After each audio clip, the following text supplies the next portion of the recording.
दोस्तों नमस्कार। हमारे YouTube चैनल रॉयल भक्ति ज्ञान बोध में आपका स्वागत है।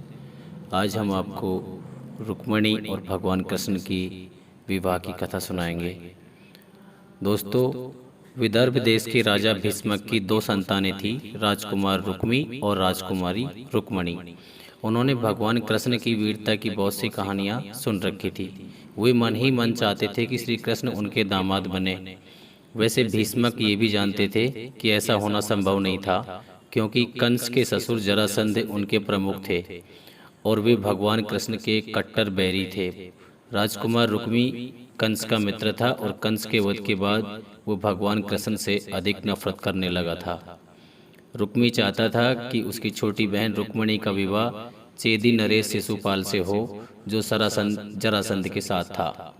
राजा भीष्मक को उसकी बात माननी पड़ी और वे रुक्मिणी का विवाह शिशुपाल से करने के लिए तैयार हो गए।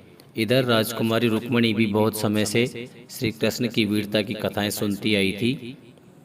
वह भी चाहती थी कि उसका विवाह श्री कृष्ण से हो, लेकिन रुक्मी द्वारा शिशुपाल को चुने जाने पर उसने मन ही मन में निश्चय कर लिया कि वह भगवान श्री कृष्ण से ही विवाह करेगी। लेकिन अगर ऐसा ना हो सका तो वह अपने प्राण त्याग देगी। परंतु उसके भाई रुक्मी ने उसकी एक न सुनी, वह अपनी जिद पर अड़ा रहा।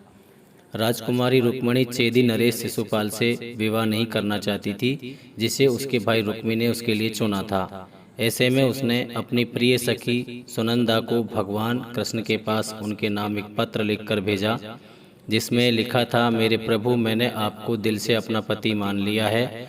अगर आप मुझसे विवाह नहीं करेंगे तो मैं अपने प्राण त्याग दूंगी। कृपया करके आएं और मुझे अपने साथ ले जाएं।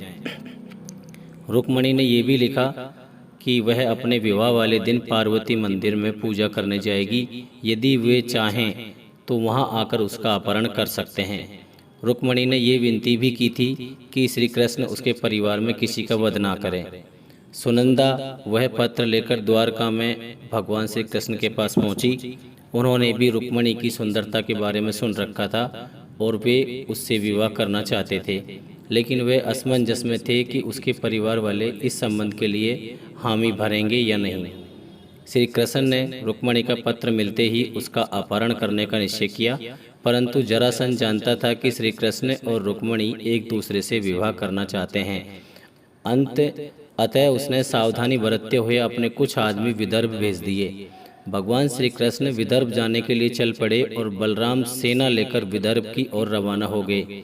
विवाह वाले दिन रुक्मिणी मंदिर की भीड़ में भगवान श्री कृष्ण को तलाश कर रही थी, लेकिन वे उसे कहीं नहीं दिखाई दिए। जब वह रथ पर चढ़कर वापस जाने लगी तो उसे किसी ने पीछे से थाम लिया और आवाज आई, प्रिय, मैं तुम्हें लेने के लिए आ गया हूँ। इतना कहकर भगवान श्री कृष्ण ने रुक्मिणी को अपने रथ में बिठाया और रथ को तेज गति से चलाने लगे। जब जरासंध के आदमियों ने उनका पीछा किया तो बलराम की सेना आ गई। राजकुमार रुक्मी भी उन्हें नहीं रोक सका। श्री कृष्ण ने राजकुमार रुक्मी की जान तो बख्श दी, लेकिन उसके सिर के आधे बाल और मूंछ काट दिए। इसके बाद वह राजकुमारी रुक्मिणी के साथ द्वारका पहुंच गए और उससे विवाह करके वहीं रहने लगे। इस तरह रुक्मिणी ने भगवान श्री कृष्ण को अपने पति के रूप में पाकर अपना जीवन सफल कर लिया। वे बहुत आनंद के साथ द्वारका में रहने लगी। शीघ्र ही उन्होंने अपने सरल स्वभाव से ससुराल में सबका मन मोह लिया और श्री कृष्ण की प्यारी रानी कहलाने लगी। श्री कृष्ण ने उनके लिए बहुत सुंदर और प्यारा महल बनवा दिया, जिससे सुख सुविधा के सभी साधन मौजूद थे। रुक्मिणी ने सदा भगवान श्री कृष्ण को अपने हृदय से पूजा। वह अपने पति की बहुत सेवा करती, उनकी प्रत्येक सुख सुविधा का ध्यान रखती।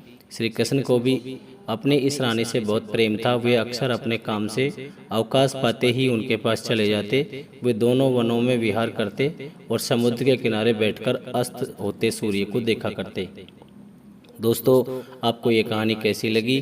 कृपया हमारे चैनल को लाइक करें, शेयर करें, सब्सक्राइब करें। धन्यवाद।